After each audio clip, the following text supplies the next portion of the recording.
You see 30 people clustered around a single roaring fire.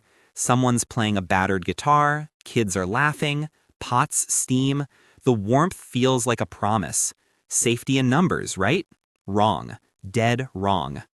What looks like protection is, in many ways, a resource black hole. Numbers are seductive.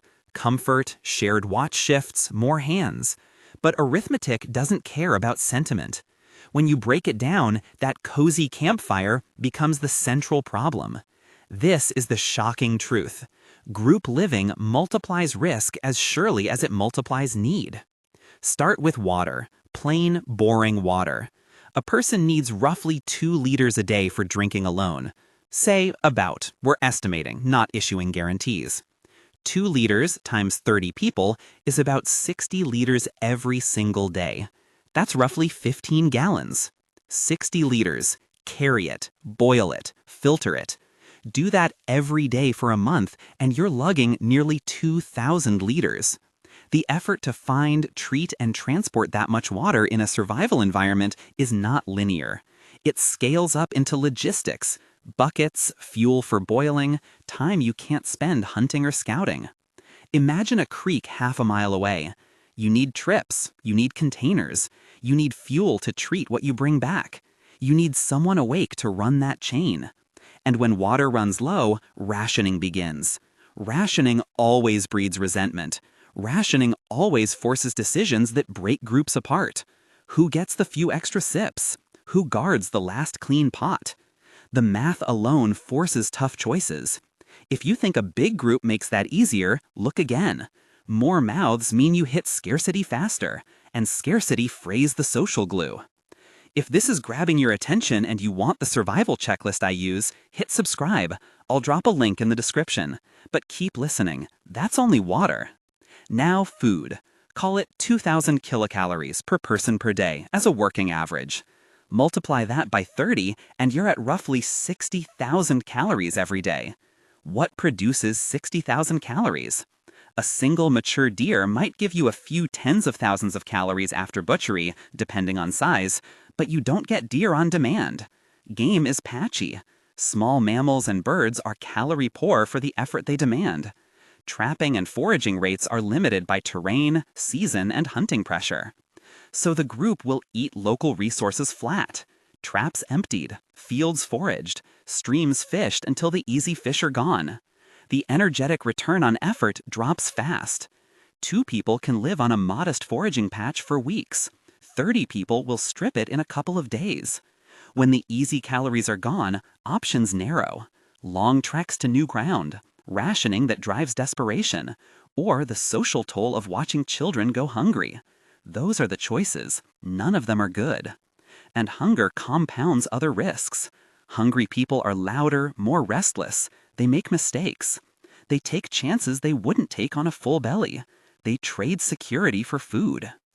They bargain and barter away trust.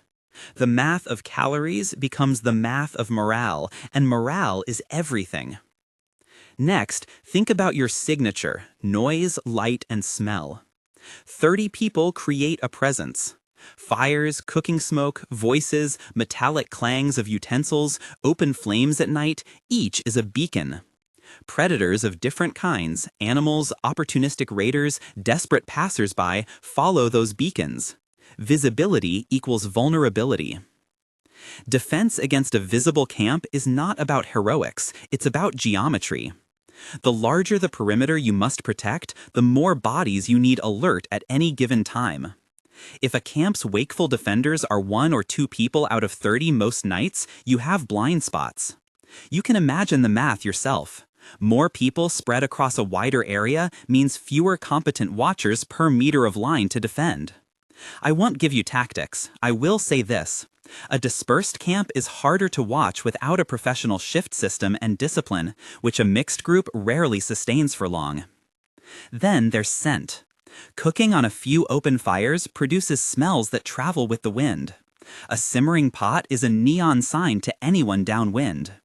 Every night you cook makes you easier to find.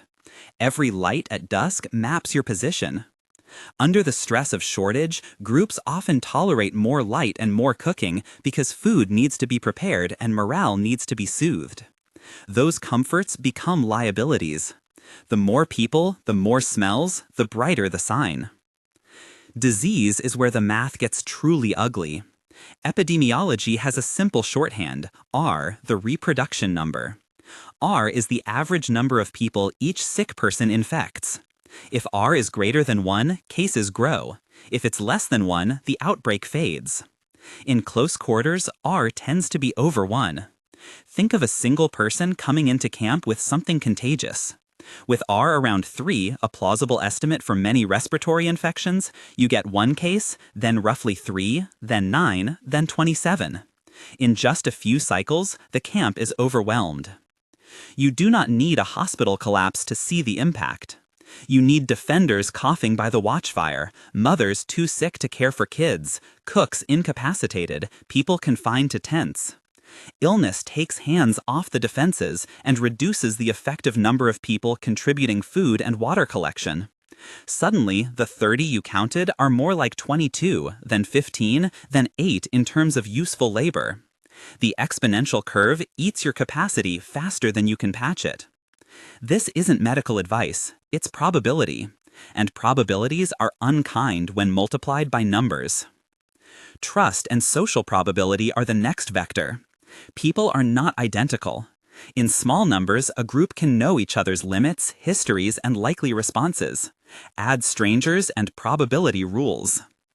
If you assume even a low baseline chance that any person will prioritize self-preservation over group rules under extreme stress, steal, hoard, break a watch, then adding people increases the odds that someone will behave badly. Think in simple terms, 1 in 100 chance that a person will snap prematurely. In a group of 30, that probability compounds. The chance that at least one person will act against group norms is not 30 times higher. It's much more significant because social dynamics amplify single failures. A thief can seed mistrust. A grudge can splinter a leadership. A charismatic opportunist can persuade fence-sitting members that they would be better off splitting the spoils. Small hiccups cascade into factionalism. Leadership solves some problems, but leadership also attracts challengers. Power struggles bloom under scarcity. Rules that worked on day 3 break on day 13 when rations are half and sleep is thin. Negotiation becomes coercion. Alliances form, then fracture. The group's probability of internal collapse accelerates as needs rise. More people mean more personalities, and more personalities mean more potential fault lines. Now step back and see the ecology. The environment has a carrying capacity, the number of mouths it can feed sustainably with available resources. That capacity is not a feeling. It's a function of what the land yields, how fast you can harvest without destroying the base, and how many external resources you can reliably access. Overshoot happens fast with large groups. You exceed the sustainable yield, food stocks drop, water sources get stressed, and the local wildlife you were relying on either migrates or gets wiped out. Small units, 1 or 2 people, operate below carrying capacity. They can live off scattered resources, move when patches are exhausted, and maintain a light footprint. Mobility is the advantage here. Being small lets you hide in plain sight and avoid drawing a signature. It lets you live on what the land reliably replaces. That's not romanticizing solitude, it's ecological math. A tiny unit can sometimes be less taxing on the landscape than a large camp that consumes every available calorie in short order. Put all these factors together: daily resource strain, amplified visibility, exponential disease risk, and fragile social contracts. They don't just add, they multiply. The combination creates a cascade effect. Once one node weakens, say a bad outbreak, the others strain to compensate and often fail. A group that looks robust at first becomes brittle under sustained stress. The very thing that feels like strength, numbers, becomes the vulnerability that collapses the whole. What does this imply? Not an absolutist creed that solo living guarantees survival.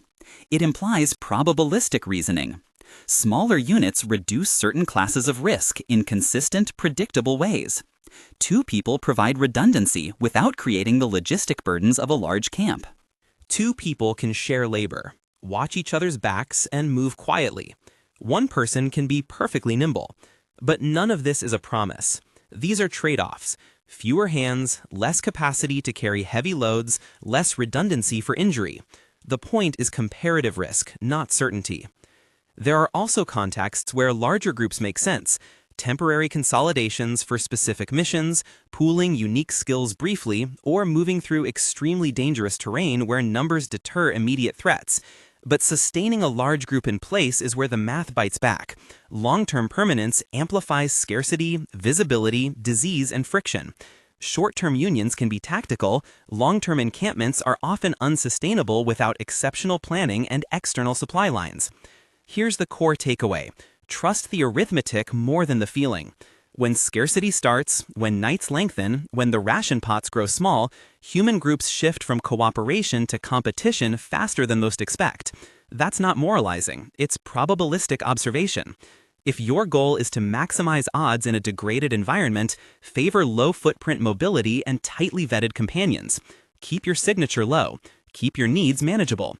Keep your social circles small enough that you actually know its weak points. If you want a deeper breakdown with printable estimates and the compact survival checklist I mentioned earlier, subscribe and check the description. I'll put a concise guide there. No panicked promises, just the numbers and planning principles I use. Remember the image you started with, 30 people laughing around a fire. It's a powerful scene. It feels safe precisely because it's familiar. The truth is less cinematic. The truth is arithmetic, ecology, and human nature. The numbers don't lie. They say the only number that reliably improves your odds is 1, maybe 2. Keep that in your head when you plan. Keep that in your pack. Keep that around your fire.